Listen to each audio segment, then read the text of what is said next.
नमस्कार प्रिय मित्रों, पार्थ एकेडमी के ऑनलाइन प्लेटफॉर्म पर आप सभी का एक बार फिर स्वागत है। आप सभी को यह पता है हम पढ़ रहे हैं केमिस्ट्री के टॉप 20 क्वेश्चन की श्रृंखला को, और इस श्रृंखला में हम लोग चैप्टर के अकॉर्डिंग चैप्टर वाइज चीजों के जो क्वेश्चन है वो देख रहे हैं, टॉप 20 क्वेश्चन और हर एक चैप्टर के 5 पार्ट, जिसमें हम लोगों ने मोस्ट इंपोर्टेंट 100 क्वेश्चन को टारगेट किया है। और इन 100 प्रश्नों में से आपके एग्जाम्स में प्रश्न आने की पूरी संभावना रहेगी, क्योंकि हम हर एक प्रश्न के अंदर सभी ऑप्शन को देखकर उसके कॉन्सेप्ट को क्लियर करते हैं, ताकि इसके अलावा एक प्रश्न में से कई सारे क्वेश्चन भी हमारे बन जाए। नोट्स आप लोग बना रहे हैं, इसी मुझे उम्मीद है, और इन नोट्स को समय समय पर आप लोगों को रिवीजन भी करते रहना है। तो हम लोगों ने यहां पर देखा था परमाणु संरचना का भाग, परंतु आज मैं आप लोगों के लिए लेकर आ रहा हूं केमिस्ट्री का एक बहुत ही अच्छा चैप्टर, जिसका नाम होने वाला है आवर्त सारणी, पीरियोडिक टेबल। आप सभी ने यह देखा है, रेलवे स्पेशल की हम लोग बात करें तो रेलवे की हर एक शिफ्ट में यहां से 2 प्रश्न देखने को मिलेंगे जो एग्जाम्स में आना अनिवार्य। बिल्कुल तय है कि 2 प्रश्न यहां पर पूछे ही जाते हैं पीरियोडिक टेबल को लेकर, और इवन रेलवे ही नहीं बल्कि सभी एग्जाम्स यहां से क्वेश्चन पूछता है। तो आप लोगों को इस टॉपिक को बहुत ही सीरियस तरीके से पढ़ना है। तो चलिए शुरू कर लेते हैं बिना समय गंवाए। और आप सभी को आवर्त सारणी का यह पहला पार्ट है जो आपको मॉक 11 के रूप में मिलने वाला है। अभी तक हम लोगों ने 2 चैप्टर को डिस्कस कर लिया, जिसमें पदार्थ की अवस्था, मैटर एंड स्टेज, और हम लोगों ने परमाणु संरचना, एटॉमिक स्ट्रक्चर को अभी तक डिस्कस किया है। चलिए, तो आज हम लोग एक नए टॉपिक को डिस्कस कर रहे हैं। परमाणु आवर्त सारणी काफी महत्वपूर्ण टॉपिक माना जाता है। तो शुरुआत करेंगे होमवर्क वाले प्रश्न से, जो परमाणु संरचना का एक प्रश्न था आप सभी के लिए, और इस प्रश्न का सही जवाब हम लोग देखने वाले हैं। सही कथन को चुनना था आपको यहां पर, और इसमें पूछा गया था कि क्या परमाणु एक क्रियाशील रासायनिक प्रजाति है किंतु आयन स्थायी होते हैं, क्या यह बात सही है? देख लीजिए, इस बात को मैं आपको समझा देता हूं कि अगर हम लोग, काफी बच्चों ने इसके रॉन्ग आंसर दिए मुझे कमेंट बॉक्स में, पर आपको इसका सही आंसर यहां पर देखना है। अगर हम एक परमाणु की बात करें तो सोडियम एक परमाणु माना जाता है, या ऑक्सीजन एक परमाणु हो गया, मैग्नीशियम एक परमाणु हो गया। और अगर हम यहां पर देखें तो ऑक्सीजन 2 इलेक्ट्रॉन को डोनेट करने के बाद में O-2 बना लेगा। 2 इलेक्ट्रॉन को गेन करने के बाद यह O-2 बनाएगा। इस बात को आप लोगों को समझना है। अगर हम लोग ऑक्सीजन की बात करें तो इसकी वैलेंसी -2 मानी जाती है, तो यह 2 इलेक्ट्रॉन गेन करने के बाद में O-2 बनाएगा। वही अगर सोडियम को हम देखें तो सोडियम 1 इलेक्ट्रॉन को डोनेट करने के बाद में Na+ बनाता है, Na+ बनाएगा। मैग्नीशियम को भी हम डिस्कस करें तो 2 इलेक्ट्रॉन डोनेट करने के बाद यह मैग्नीशियम +2 आयन बनाता है। यह मुख्य परमाणु माना जाता है, वही ये इसके आयन होंगे। यह परमाणु होगा सोडियम का, और यह सोडियम का आयन होगा। आयन कब बनते हैं? जब कोई तत्व इलेक्ट्रॉन को डोनेट करे या फिर गेन करे, तो आयनों का निर्माण यहां पर हो जाता है। अभी हम पढ़ने वाले हैं, क्या परमाणु एक क्रियाशील रासायनिक प्रजाति है? तो बिल्कुल सही बात है।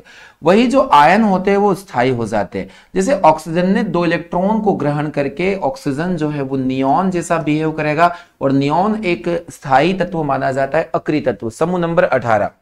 तो यहां देखना है कि जितने भी आयन होते हैं वो बनते हैं इसलिए ताकि वो स्थायी बन पाए। वो इलेक्ट्रॉन को डोनेट करना, इलेक्ट्रॉन को गेन करना प्रॉपर्टी इसलिए होता है कि वो, ताकि वो क्या कर सके, स्थायी बन सके। तो आयन, सभी के सभी आयन स्थायी होंगे। वही परमाणु एक रासायनिक प्रजाति होती है जो क्रियाशील होता है।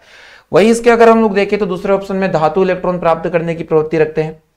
यहां थोड़ा रॉन्ग होने वाला है कि धातु जो होते हैं इलेक्ट्रॉन को दान करने की प्रवृत्ति रखते हैं, वही अधातु इलेक्ट्रॉन को ग्रहण करने की प्रवृत्ति रखते हैं। कोई परमाणु स्वतंत्र अवस्था में नहीं रह सकता, तो ये तो रहते हैं। ऑप्शन नंबर ए इस प्रश्न का सही जवाब होगा।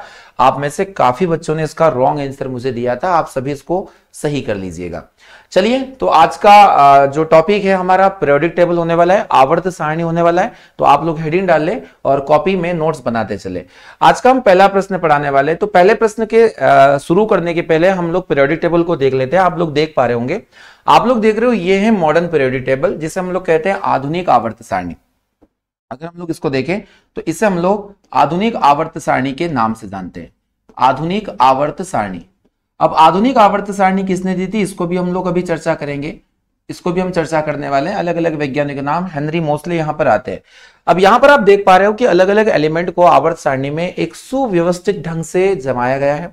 एक सुव्यवस्थित ढंग से सारे तत्वों को रखना, एक अरेंज करना, तो यह आवर्त सारणी है जो मॉडर्न पीरियोडिक टेबल मानी जाती है। हेनरी मोसले के द्वारा यह बनाई गई थी। पर सर्वप्रथम आवर्त सारणी का जो निर्माण है वो किसके द्वारा किया गया था, तो वो किया गया था मेंडलीफ के द्वारा। मेंडलीव के द्वारा, पर काफी कमियां निकल कर आई थी, इसलिए मेंडलीव को आवर्त सारणी का जनक भी कहा जाता है, फादर ऑफ पीरियोडिक टेबल। पर इसके बाद में इसको अपडेट करने में मोस्टली जी को हम लोग इसका योगदान देते हैं। तो यहां देखने वाले कि यहां क्या किन चीजों को देखना है, तो आप लोगों को पीरियोडिक टेबल में दो बातें पढ़ने को मिलेगी, एक वर्ग होता है और एक होता है आवर्त। इसे हम लोग ग्रुप के नाम से जानेंगे, इसे हम लोग ग्रुप कहते हैं और यही होगा पीरियड। तो ग्रुप और पीरियड में क्या डिफरेंस हम लोग देख लेते हैं। देखिए यहां पर आप देख पा रहे हो कि कुछ लाइन ऐसी होती है जिन्हें हम लोग उदग्र लाइन के नाम से जानेंगे, या फिर ये लाइन ऐसी होती है जिन्हें ऊर्ध्वाधर लाइन भी बोल सकते हैं। तो अगर हम लोग वर्ग की बात करें तो ऊर्ध्वाधर लाइन किसको कहेंगे, तो यहां हम लोग समझ लेते हैं ऊर्ध्वाधर लाइन होती है वर्ग। ये आप लोगों को जो दिखाई दे रहा है, यानी ये जो लाइन आपको दिखाई दे रही है ऊर्ध्वाधर लाइन, ये सारी की सारी उदग्र लाइन होती है जो ऊपर से नीचे यहां पर मूव करती है। और इनकी संख्या आधुनिक आवर्त सारणी में कितनी हो जाती है, तो वर्गों की संख्या हो जाती है 18। कितनी हो जाती है, 18 वर्ग आवर्त सारणी में होते हैं। आप इन्हें यहां से काउंट कर सकते हैं इस प्रकार से। ये पहला वर्ग जिसमें हाइड्रोजन, हीलियम, सोडियम, पोटेशियम, इस प्रकार से यहां पर ग्रुप नंबर 18 हम लोग देखेंगे, helium, neon, argon, krypton, xenon, radon, ये सभी होंगे। तो यहां हम लोगों ने वर्ग को डिस्कस किया, जो ग्रुप होंगे, और ग्रुप को हम लोग ऊर्ध्वाधर लाइन बोलेंगे, यानी यहां पर इन चीजों को आप लोगों को देखना है, ये वर्टिकल लाइन हो जाती है। वही अगर हम क्षैतिज कतारों की बात करें, क्षैतिज या हॉरिजॉन्टल की बात करें, तो हॉरिजॉन्टल होते हैं आवर्त। आवर्त होते हैं जो बाएं से दाएं होंगे, और इनकी संख्या आधुनिक आवर्त सारणी में मानी जाती है 7। यहां भी देख पा रहे हो कि ये पहला आवर्त है। पहले आवर्त में हम लोग इस प्रकार से मूव करने वाले हैं, वही जो दूसरा आवर्त होगा वो ऐसे मूव करेगा। इस प्रकार यहां पर 1 2 3 4 5 6 7 टोटल नंबर ऑफ पीरियड यहां पर हम मानेंगे जो मॉडर्न पीरियोडिक टेबल में माने जाते हैं। तो ये वर्ग और आवर्तों की जानकारी जो मैंने आप लोगों को यहां पर दी गई है, ये वर्ग 1 है, वर्ग 2 है, ऐसे ही वर्ग 13 हो गया, वर्ग 14 हो गया, और यहां वर्ग 18 हो गया। ये सारे वर्ग दी। नीचे आप लोगों को जो दिखाई दे रहा है लेंथेनॉइड और एक्टिनॉइड, जहां पर लेंथेनम और एक्टिनम से जहां स्टार्ट होते हैं, तो इन दो को भी हम लोग रखते हैं। यहां पूरा हम लोग देखेंगे, ये दो जो कतारें हैं ये एस ब्लॉक के अंतर्गत आती है, यानी यहां जो ब्लॉक आपको देखने को मिलेगा इन दोनों में, इसे हम लोग एस ब्लॉक कहेंगे। यहां से लेकर यहां तक का पूरा हो जाएगा पी ब्लॉक, यानी ये आपका पी ब्लॉक, यहां पर डी ब्लॉक इसको हम लोग बोलेंगे डी ब्लॉक, और ये पूरा हो जाएगा पी ब्लॉक। यहां पी ब्लॉक हो जाएगा, यह डी ब्लॉक हो जाएगा, और यह हो जाएगा एफ ब्लॉक। ये चार प्रकार के ब्लॉक भी हम लोग पढ़ रहे हैं। तो चलिए इससे संबंधित प्रश्नों को हम लोग देखने वाले हैं। तो आज का पहला प्रश्न हम लोग शुरू करते हैं। आज का क्वेश्चन आप सभी के लिए पहला क्वेश्चन दिया गया है कि आधुनिक आवर्त सारणी किसके द्वारा प्रस्तावित की गई थी। किसके द्वारा प्रस्तावित की गई थी, आपसे पूछा गया, प्रस्तावित की गई थी। यहां पूछा गया फैराडे, मेंडलीव, न्यूटन और बोर। मेंडलीव को आवर्त सारणी के जनक के नाम से जाना जाता है। आवर्त सारणी के जनक कौन होंगे, तो आवर्त सारणी के जनक माने जाते हैं Mendeleev, the father of periodic table. यहां पर इनकी आवर्त सारणी में अगर हम लोग टोटल नंबर ऑफ ग्रुप और नंबर ऑफ पीरियड को देखें तो इनमें वर्गों की संख्या कुल हुआ करती थी 9। वही आवर्त जो आज हैं वही थे, यानी नंबर ऑफ 7, 9 और 7। ये आप लोगों को ध्यान से समझना है। तो मेंडलीव ने ही जो आधुनिक आवर्त सारणी है उनके जो प्रस्तावना रखी थी या प्रस्तावित की गई थी वो मेंडलीव के द्वारा की गई थी। परंतु आधुनिक आवर्त सारणी की हम लोग अगर बात करें तो जो हम लोग देख पा रहे हैं आधुनिक आवर्त सारणी, और यह आधुनिक आवर्त सारणी किसके द्वारा दी गई थी, तो यह दी गई थी हेनरी मोसले के द्वारा। हेनरी मोसले के द्वारा। तो मोसले जी ने आधुनिक आवर्त सारणी को दिया था, यह बात आप लोगों को समझ में आनी चाहिए। तो सही जवाब हो जाएगा यहां पर मेंडलीव, जो ऑप्शन क्वेश्चन नंबर फर्स्ट का सही आंसर रहने वाला है। चलिए अगला क्वेश्चन धीरे धीरे करके हम लोग इन सभी क्वेश्चंस को हम देखने वाले हैं। पूछा गया है कि एन, ओ और पी की विद्युत ऋणात्मकता का सही क्रम आपको बताना है। सबसे पहले हम समझेंगे कि इलेक्ट्रोनेगेटिविटी क्या होती है, विद्युत ऋणात्मकता किसे कहते हैं। हर एक तत्व के अंदर एक विशेष प्रकार का गुण होता है। वही विद्युत ऋणात्मकता अगर हम लोग समझे तो विद्युत ऋणात्मकता का गुण होता है कि ऐसे तत्व या तत्वों का वह गुण जिसमें वह इलेक्ट्रॉन को अपनी ओर आकर्षित करे, यानी इलेक्ट्रॉन को ग्रहण करने की क्षमता, इलेक्ट्रॉन को ग्रहण करने की क्षमता को हम लोग विद्युत ऋणात्मक कहते हैं। इलेक्ट्रॉन को ग्रहण करने की क्षमता, ग्रहण करने की क्षमता। जो इलेक्ट्रॉन को ग्रहण करने की क्षमता होती है इसी को हम लोग इलेक्ट्रॉन विद्युत ऋणात्मकता के नाम से इसे हम लोग जानते हैं। अगर हम लोग एक क्रम देखें तो सबसे ज्यादा इलेक्ट्रोनेगेटिव एलिमेंट होता है फ्लोरीन। फ्लोरीन के बाद में यहाँ ऑक्सीजन का नंबर आता है, यहाँ फिर हम लोग नाइट्रोजन देखेंगे, नाइट्रोजन के बाद क्लोरीन और कुछ अन्य भी तत्व है जो इसके आगे कंटिन्यू यहाँ पर बने रहते हैं। तो अगर हम सबसे ज्यादा इलेक्ट्रोनेगेटिव एलिमेंट को डिस्कस करें तो यह कौन होने वाला है, तो यह होने वाला है फ्लोरीन। फ्लोरीन के पास में इलेक्ट्रॉन को ग्रहण करने की क्षमता अन्य तत्वों की अपेक्षा कई गुना ज्यादा होती है। तो यहां पर हम देख रहे हैं कि फ्लोरीन सभी में नंबर 1 पर है, डी तो यहां पर रॉन्ग होने जाने वाला है। फ्लोरीन अगर हम देखें तो फ्लोरीन के बाद में ऑक्सीजन आ रहा है तो ऑप्शन नंबर ए यहां पर हट जाएगा। ऑक्सीजन के बाद में नाइट्रोजन आ रहा है तो आपका ऑप्शन नंबर बिल्कुल सी यहां करेक्ट होने वाला है। इलेक्ट्रॉन अगर हम लोग देखें तो विद्युत ऋणात्मकता वह गुण जिसमें किसी तत्व द्वारा इलेक्ट्रॉन को जल्दी से खींच लिया जाता है या इलेक्ट्रॉन को ग्रहण करने की क्षमता को हम लोग क्या कहेंगे, विद्युत ऋणात्मकता के नाम से जानेंगे। तो यहां सबसे ज्यादा फ्लोरीन इसका सही आंसर होने वाला है। चलिए क्वेश्चन नंबर 3 को हम लोग देखने वाले हैं। आवर्त नियम इनमें से किसके द्वारा दिया गया था? आप लोगों को यहां पर बताना है कि पीरियोडिक लेवल जो लॉ है वो किसके द्वारा सबसे पहले बताया गया था। अब ये आवर्त नियम होता क्या है ये आप लोगों को समझ में आना चाहिए।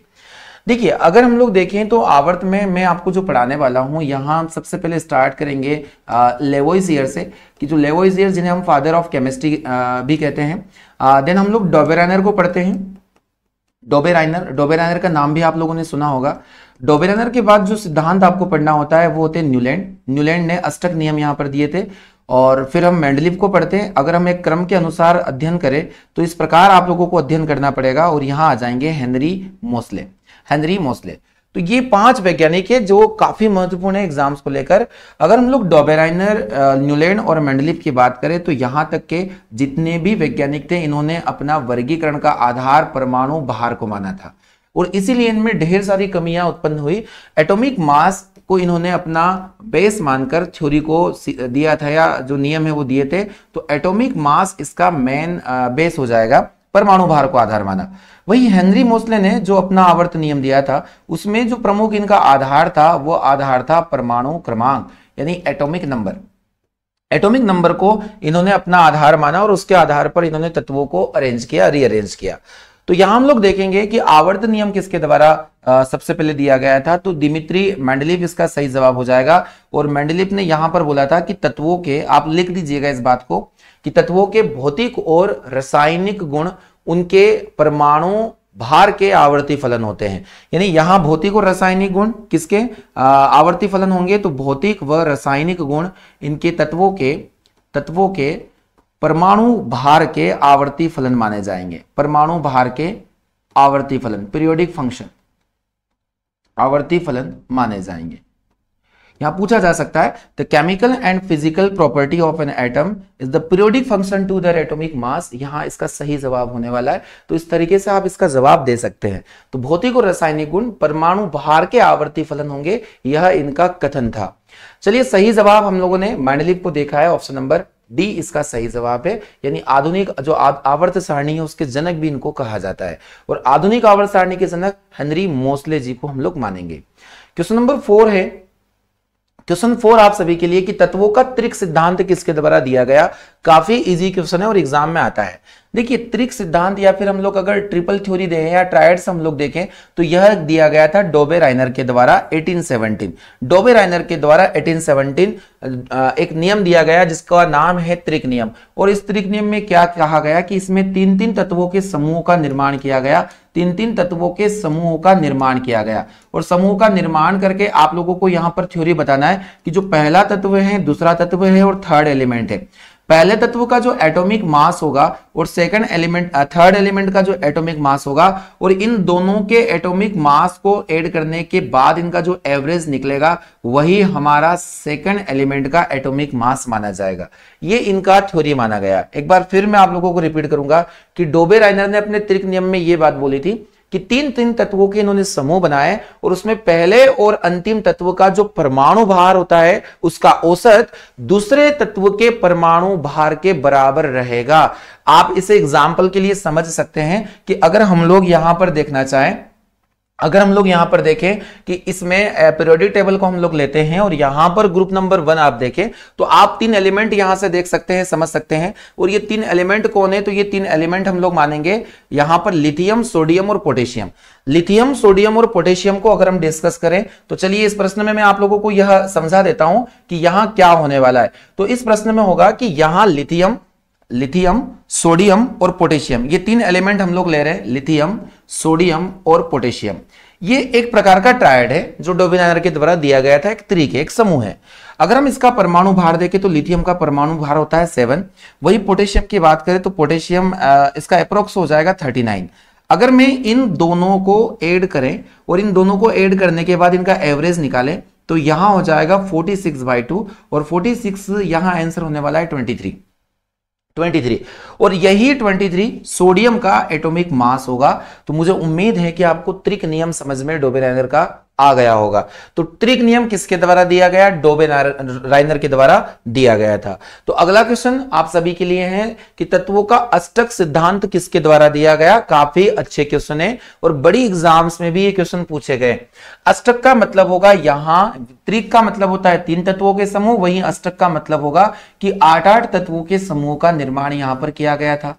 8 तत्वों के समूह का निर्माण यहां पर किया गया था। और यह अष्टक सिद्धांत दिया किसके गया? तो यह दिया गया था न्यूलैंड के द्वारा 1866। न्यूलैंड ने अष्टक नियम दिया और इस अष्टक नियम में यह कहा गया था कि हर एक ग्रुप में 8 एलिमेंट प्रेजेंट रहेंगे, हर एक ग्रुप में 8 एलिमेंट प्रेजेंट रहेंगे। और इन 8 एलिमेंट के बारे में मैं आप लोगों को बताने वाला हूं कि ये 8 एलिमेंट कैसे रहेंगे। कि हर एक ग्रुप का, हर एक समूह का जो पहला तत्व रहेगा वह अपने से 8वें तत्व के गुणों में समान रहेगा। यहां पर बोला गया था अष्टक नियम का मतलब है कि प्रत्येक समूह 8 तत्व इसके अंदर इंक्लूड रहेंगे और प्रत्येक समूह का पहला तत्व अपने ही समूह के 8वें तत्व से क्या करेगा? गुणों में समानता रखेगा। तो उसी को इन्होंने क्या कहा? उसी को नाम दिया था इन्होंने कि यह अष्टक नियम है। और अष्टक नियम की जो तुलना है वह संगीत के सुरों से की जाती है, सारे गामा पद निशा। किसने अपने नियम की तुलना संगीत के सुरों से की थी? तो आप लोगों को ध्यान रखना है कि इन सप्तम स्वर से जो तुलना करने वाले जो व्यक्ति थे उनका नाम था यहां पर न्यूलैंड। तो आप लोगों को यहां पर ध्यान रखना है इस बात को। तो यहां हम लोग देख रहे थे क्वेश्चन नंबर 5 और क्वेश्चन नंबर 5 का यहां ऑप्शन नंबर ए सही होने वाला है। नेक्स्ट क्वेश्चन पर हम लोग बढ़ रहे हैं। अगला क्वेश्चन आप सभी के लिए कि न्यूलैंड ने तत्वों को किस क्रम में व्यवस्थित किया था, आप लोगों को बताना है। तो मैंने आपको एक छोटी सी जानकारी दी थी कि अगर हम डोबेनायर को देखें, अगर हम मोस्ले जी को छोड़ दें तो मोस्ले जी के अलावा पीरियोडिक टेबल में सभी ने अपना जो आधार है वो किसे माना? अपना आधार माना परमाणु भार को। अपना आधार किसे माना? एटॉमिक मास को। परमाणु भार को अपना इन्होंने आधार माना। तो हम लोग देखते हैं कि क्या न्यूलैंड ने परमाणु संख्या के अनुसार बढ़ते क्रम में दिया गया? तो परमाणु संख्या के आधार पर तो हेनरी मोस्ले के द्वारा दिया गया था। परमाणु भार के बढ़ते हुए क्रम में ऑप्शन नंबर बी आप लोगों को यहां पर देखना है। ऑप्शन नंबर बी इसका बिल्कुल सही जवाब होगा कि न्यूलैंड ने अपना नियम परमाणु भार का बढ़ते हुए क्रम में दिया गया था। यह आप लोगों को याद रखना है। वही अगर आपको आधुनिक आवर्त सारणी में हेनरी मोस्ले पूछा जाता है तो परमाणु संख्या के अनुसार बढ़ता हुआ क्रम इन्होंने बताया था। तो यह जानकारी आप लोगों को समझ में आ गई होगी। क्वेश्चन नंबर 7 आप लोगों के सामने कि न्यूलैंड के अष्टक सिद्धांत से आप क्या समझते हैं?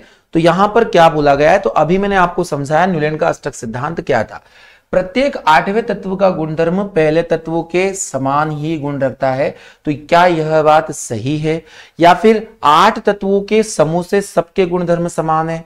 क्या 8वें तत्व का गुणधर्म पहले 7 तत्वों के गुणधर्म के समान है या इनमें से कोई नहीं? तो मैंने अभी थोड़ी देर पहले आपको इसका थ्योरी समझाया और उसमें मैंने इस बात को आप लोगों को एक्सप्लेन किया है कि 8 तत्वों के समूह से, अष्टक नियम का मतलब होगा 8 तत्वों के समूह से प्रत्येक ग्रुप का पहला तत्व अपने से 8वें ग्रुप पर, जो 8वें नंबर पर आने वाला एलिमेंट है, उससे गुणों में समानता रखेगा।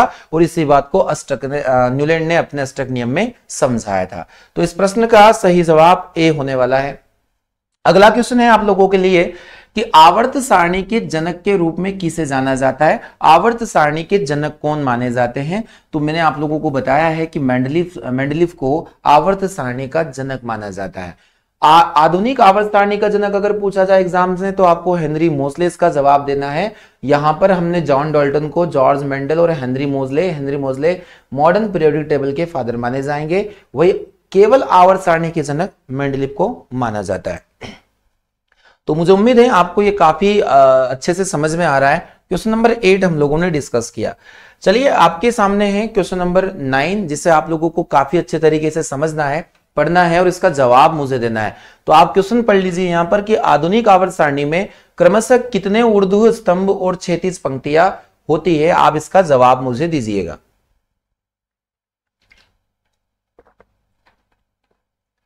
तो प्रश्न आप लोग देख पा रहे होंगे कि यहां पर पूछा गया है कितने ऊर्ध्व स्तंभ और कितने क्षैतिज स्तंभ यहां पर माने जाते।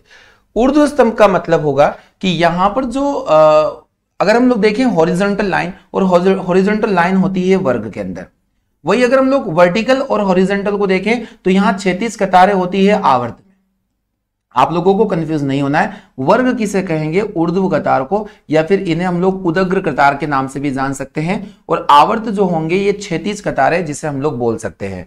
तो ऊर्ध्व कतारें, वर्टिकल और हॉरिजॉन्टल, ये जो दो लाइनें होती है आप लोगों को समझना है। तो यहां आधुनिक आवर्त सारणी में कितने ऊर्ध्व होंगे, तो आधुनिक आवर्त सारणी में ऊर्ध्व यानी वर्गों की संख्या हो जाती है 18। वही अगर आवर्त की संख्या देखें तो ये हो जाती है 7। तो 18 और 7 इसका सही जवाब है। ऑप्शन नंबर सी हम लोग यहां पर सही लगाने वाले हैं। तो चलिए अगला क्वेश्चन देख लेते हैं। अगला क्वेश्चन है आधुनिक आवर्त सारणी में प्रथम, द्वितीय और तृतीय आवर्त में तत्वों की संख्या कितनी है। अगर हम लोग आवर्तों की बात करें तो चलिए सारे आवर्तों में मैं आप लोगों को संख्या बता देता हूं। अगर हम लोग आवर्तों को देखें तो सभी आवर्त में, जैसे यहां पर हम लोग देखेंगे हाइड्रोजन है, यहां लिथियम है, यहां सोडियम है, यहां पोटेशियम को हम डिस्कस करेंगे, यहां रुबिडियम, यहां सीजियम और फ्रांसियम। इस तरीके से यहां पर आपको नंबर भी देखने को मिल जाएंगे 1 2 3 4 5 6 7। यहां जब हम लोग बाएं से दाएं तरफ जाते हैं, यानी अगर हम लोग देख लें कि इसके अंदर हम लोग बाएं से दाएं या दाएं से बाएं आते हैं तो हम लोग आवर्त में ही मूव कर रहे होते हैं। तो यहाँ जो पहला आवर्त होता है इसमें मैक्सिमम नंबर ऑफ एलिमेंट होते हैं 2। वही सेकंड आवर्त की बात करें तो यहाँ हो जाएंगे 8, यहां भी हो जाएंगे 8। अगर हम लोग यहां देखें तो 18 और पांचवें में भी 18 होंगे, और यहां कितना आ जाएगा तो 2 8 8 18 18 और 32। और आगे हम लोग देखेंगे तो यहां इसे हम लोग इनकम्प्लीट पीरियड के नाम से जानते हैं, है ना। तो यहां आप लोगों ने देखा कि सबसे छोटा आवर्त पहला आवर्त जिसमें केवल और केवल 2 तत्व यहां पर शामिल है। दूसरा आवर्त लिथियम है, जो सेकंड ग्रुप है, सेकंड और थर्ड पीरियड जिसमें 8 मेंबर आ रहे हैं, ये दोनों इक्वल माने जाते हैं। 4th और 5 वाला यहां पर इक्वल माना जाएगा। वही सबसे बड़ा जो आवर्त होता है इसे हम लोग 6th पीरियड के नाम से जानेंगे, यानी छठे आवर्त को सबसे बड़ा आवर्त भी कहा जाता है। तो प्रथम, द्वितीय और तृतीय, प्रथम में यहां पर 2 है, द्वितीय और तृतीय यानी पहले, दूसरे और तीसरे में 8 एलिमेंट प्रेजेंट होते हैं। तो इसका सही जवाब हो जाएगा 2 8 8। यहां पर आप लोगों को यह बात समझ में आ गई होगी। चलिए क्वेश्चन नंबर 11 को हम लोग देख लेते हैं। क्वेश्चन नंबर 11 आप सभी के सामने कि कैल्शियम की संयोजकता 2+ है, वही 0 ऑक्सीजन की संयोजकता ये -2 होगा क्योंकि ऑक्सीजन -2 वैलेंसी रखता है, -2 है या 2- है। तो कैल्शियम ऑक्साइड का सरलीकृत रासायनिक फॉर्मूला क्या होने वाला है, इसका सूत्र क्या होने वाला है।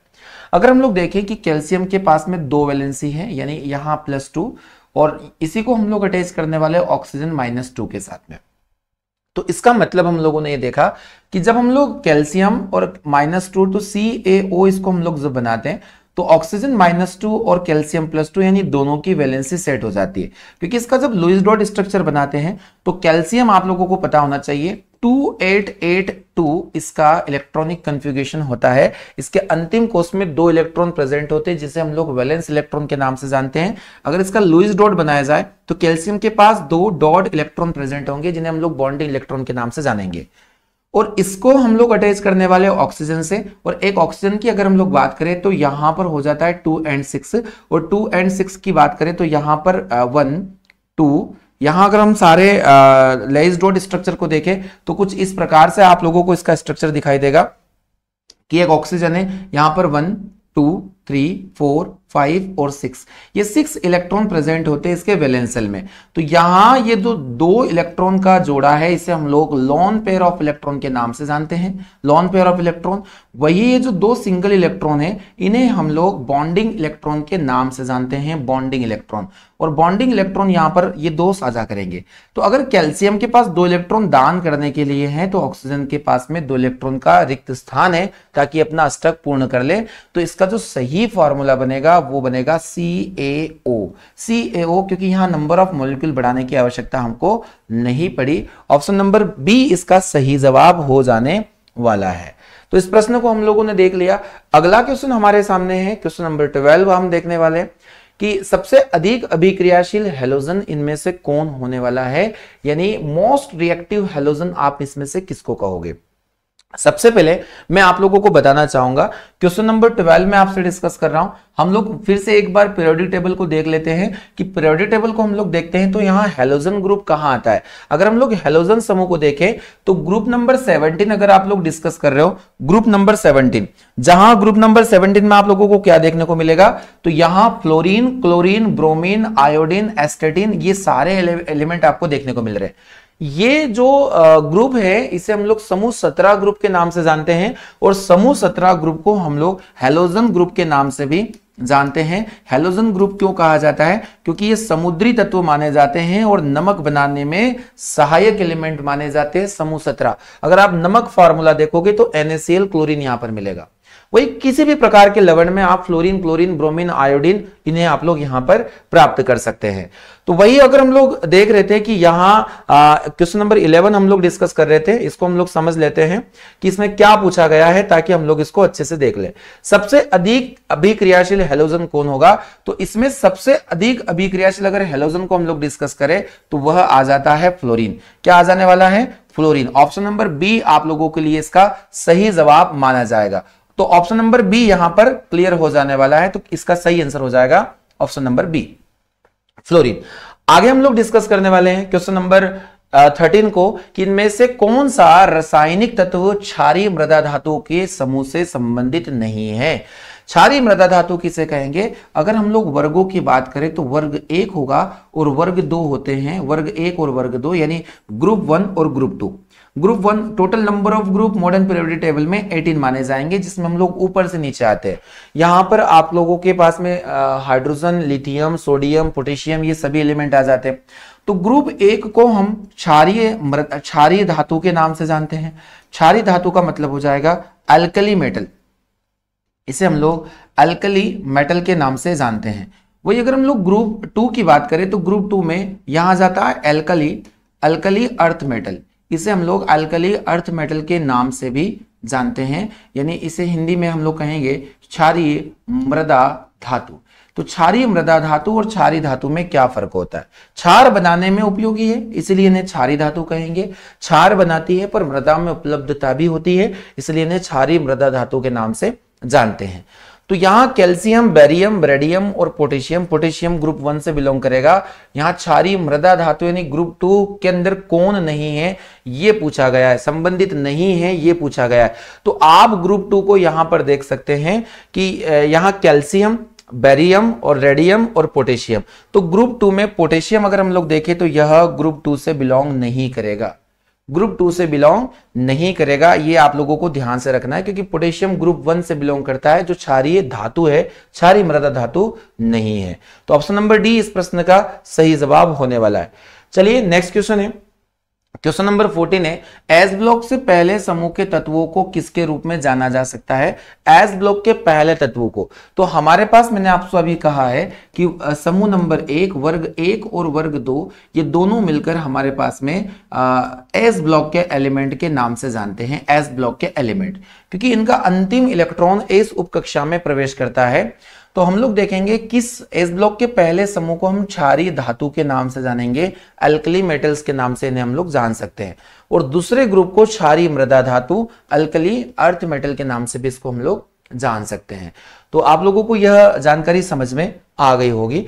अगला क्वेश्चन आप लोग देख लीजिएगा, क्वेश्चन है आप सभी के लिए कि शून्य समूह शून्य के तत्व क्या कहलाते हैं। अगर हम लोग ग्रुप नंबर 18 को देखें, अगर जीरो ग्रुप की बात करें तो शून्य समूह क्या होगा। तो शून्य समूह को अगर हम लोग डिस्कस करें तो यहां जीरो ग्रुप किसे कहते हैं वो हम लोग समझ लेते हैं।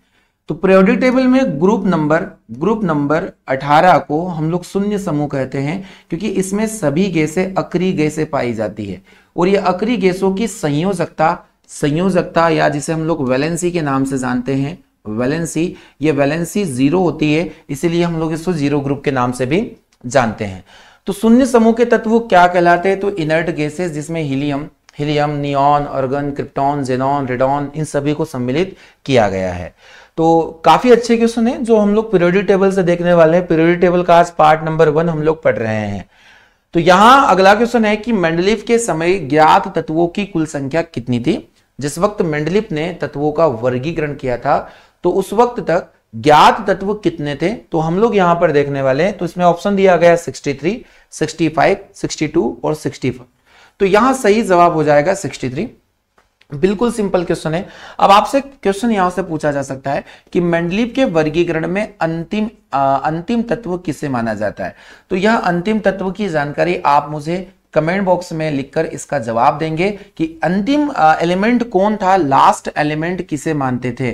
अगर हम लोग देखें मेंडलीव के वर्गीकरण में लास्ट एलिमेंट किसे जाना जाता है, आप लोगों को इसका जवाब मुझे देना है। तो यहां 63 इसका बिल्कुल सही जवाब होने वाला है। अगला क्वेश्चन है आप सभी के लिए, क्वेश्चन नंबर 17 है कि आधुनिक आवर्त सारणी में आप इलेक्ट्रॉनिक विन्यास 28 वाले तत्वों को कहां पाओगे। 28, अब 28 यानी टोटल नंबर ऑफ इलेक्ट्रॉन यहां पर हो जाते हैं, नंबर ऑफ इलेक्ट्रॉन यहां पर हो जाते हैं 10। और ये जो 10 जिसका इलेक्ट्रॉनिक नंबर होगा वह कहां पाया जाता है। तो मैं आपको बता दूं यहां 10 पर कौन होगा, तो 10 पर होता है नियॉन, जिसका Z भी 10 है, E भी 10 है और P भी 10 है। तो यहां ये जो नियॉन होता है एक प्रकार की अक्रिय गैस होगी, तो यह किस ग्रुप से बिलोंग करती है। तो अगर मैं आपसे बोलूं तो यह ग्रुप नंबर 18 से बिलोंग करने वाली गैस मानी जाती है, जिसे हम लोग शून्य समूह के नाम से भी जान सकते हैं।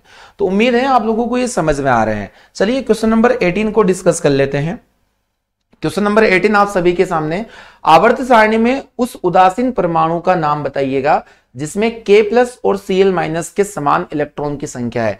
इसी प्रकार से प्रश्न एग्जाम्स में पूछे जाएंगे, तो आप एग्जाम्स के पहले इन सभी सेशन को देखना ना भूलें। ये सभी सेशन काफी महत्वपूर्ण है आप सभी के लिए। तो K+ और Cl-, अगर हम लोग देखें तो K को अगर हम लोग एक इलेक्ट्रॉन डोनेट करवा दें तो K बन जाएगा K+। वही Cl को, क्लोरीन को एक इलेक्ट्रॉन हम लोग गेन करवा दे तो यहां Cl- बनेगा। यानी यहां पर K में टोटल नंबर ऑफ इलेक्ट्रॉन थे 19 और क्लोरीन के पास थे 17, पर इसने एक इलेक्ट्रॉन और दान करके यहां पर 18 लेके आ गया और वही एक इलेक्ट्रॉन ग्रहण करके कितना आ गया, ये भी 18 पर आ गया। यानी ये सारे के सारे 18 बन गए और 18 एटॉमिक नंबर किसका है, तो ये है आर्गन का एटॉमिक नंबर है। तो आप लोग समझ पा रहे हो कि जो आयन होते हैं वो आयनों के अंदर नंबर ऑफ इलेक्ट्रॉन कुछ अलग तरीके से हम लोग शो करेंगे। तो सही जवाब इसका क्या होने वाला है, ऑर्गन को इसका हम लोग सही जवाब मानेंगे कि जिसमें पोटेशियम K+ और Cl- समान इलेक्ट्रॉन में प्रेजेंट होते हैं। तो चलिए बढ़ते हैं क्वेश्चन नंबर 19 की ओर। क्वेश्चन नंबर 19 है आप सभी के सामने कि आवर्त सारणी के उदग्र स्तंभों को क्या कहा जाता है। यानी उदग्र स्तंभ का मतलब हो जाएगा कि अगर हम लोग देखें ऊर्ध्वाधर कतारें जो हम लोगों ने वर्ग में पढ़ी, जो वर्टिकल लाइन होती है, इसकी बात हम लोग यहां पर करने वाले हैं। तो यहां आप लोगों ने देखा कि ये वर्ग होते हैं जिसमें ऊपर से नीचे हम लोग जा सकते हैं, इनमें हम लोग ऊपर से नीचे जा सकते हैं। तो जो उदग्र स्तंभ होते हैं इनका नाम वर्ग यहां पर कहलाया जाएगा, यानी इन्हें हम लोग ग्रुप के नाम से भी जान सकते हैं। वही अगर आवर्त को पूछे कि पीरियड क्या होते हैं, तो आप लोगों को ध्यान रखना है यह एक प्रकार की क्षैतिज कतारें मानी जाती है, हॉरिजॉन्टल कतारें मानी जाती है। तो आज के इस सेशन का हम लोग अंतिम प्रश्न जो आपको मैं पढ़ाने वाला हूं, आप लोगों को ध्यान से समझना है। तो आज का जो लास्ट क्वेश्चन है आप लोगों को देखना है कि आधुनिक आवर्त सारणी में तत्वों के वर्गीकरण का आधार क्या माना गया। देखिए आज के जो क्वेश्चन है वो काफी इजी क्वेश्चन है और जो एग्जाम्स में आते भी है, कई बार ये क्वेश्चन पूछे गए हैं। आधुनिक आवर्त सारणी में तत्वों का वर्गीकरण का आधार क्या था? तो मैंने आपसे अभी कहा है कि अगर हम लोग लेवोइजियर या डोबेराइनर से स्टार्ट करें तो डोबेराइनर वहीं फिर हम लोग न्यूलैंड का अष्टक नियम पढ़े। डोबेराइनर ने त्रिक नियम दिया, न्यूलैंड ने अष्टक नियम दिया। वही मेंडलीव को हम लोग डिस्कस करें तो इन तीनों वैज्ञानिकों ने अपना जो आधार है वह परमाणु भार को माना था। परमाणु भार के बढ़ते हुए क्रम पर इन्होंने अपने नियम को दिया या तत्वों को अरेंज किया। वही अगर हेनरी मोसले जी की बात करें तो हेनरी मोसले के द्वारा जो अपना आधार था वर्गीकरण का वह परमाणु क्रमांक को माना गया था। किसे माना गया था? परमाणु क्रमांक को माना गया था यह आधार। तो यह जानकारी आप लोगों को समझ में आ रही है। तो आधुनिक आवर्त सारणी में तत्वों के वर्गीकरण का आधार परमाणु क्रमांक या परमाणु संख्या को माना गया है। ऑप्शन नंबर डी इस प्रश्न का बिल्कुल सही जवाब होना है। और यहां अगर पूछा जाता है कि केवल आवर्त सारणी जो मेंडलीव के द्वारा दी गई थी तो परमाणु द्रव्यमान इसका सही जवाब होता। तो आज का होमवर्क प्रश्न आप सभी के लिए जो क्वेश्चन नंबर 21 रहने वाला है, जो आपको कमेंट बॉक्स में जिसका जवाब मुझे देना होता है और काफी डिटेल नोट्स के साथ में देना होता है। तो मेंडलीव के आवर्त नियम के अनुसार तत्वों के गुणधर्म इनमें से किनके आवर्ती फलन होते हैं, ये आपको बताना है कि किसके पीरियोडिक फंक्शन ये माने जाएंगे। तो यहां पूछा गया एटॉमिक नंबर यानी परमाणु संख्या, एटॉमिक मास यानी परमाणु भार, एटॉमिक वॉल्यूम यानी परमाणु का आयतन और एटॉमिक साइज यानी परमाणु का आकार। ये 4 प्रकार के ऑप्शन आपको यहां पर देखने को मिल रहे हैं। एक बात पुनः मैं आपको रिपीट कर रहा हूं कि आवर्त सारणी केमिस्ट्री का सबसे महत्वपूर्ण टॉपिक माना जाता है। हर एक शिफ्ट में यहां से क्वेश्चन देखने को मिलते हैं। तो हम लोगों ने आज इसका पार्ट 1 देखा जो मॉक 11 के रूप में आप लोगों ने पढ़ा, और कल हम इसका पार्ट 2 लेके आएंगे जो मॉक 12 रहने वाला है। तो आप अधिक से अधिक दोस्तों को ये जो वीडियोस है वो शेयर करें ताकि सभी को अच्छा कंटेंट पढ़ने को मिले, सभी का एग्जाम निकले। चलिए, तो अपनी पढ़ाई को लगातार बनाते रहिए और आपका एग्जाम इस बार जरूर निकलेगा। तो आज के सेशन में हम लोग इतना ही पढ़ेंगे। मिलते हैं नेक्स्ट सेशन में। Thank you.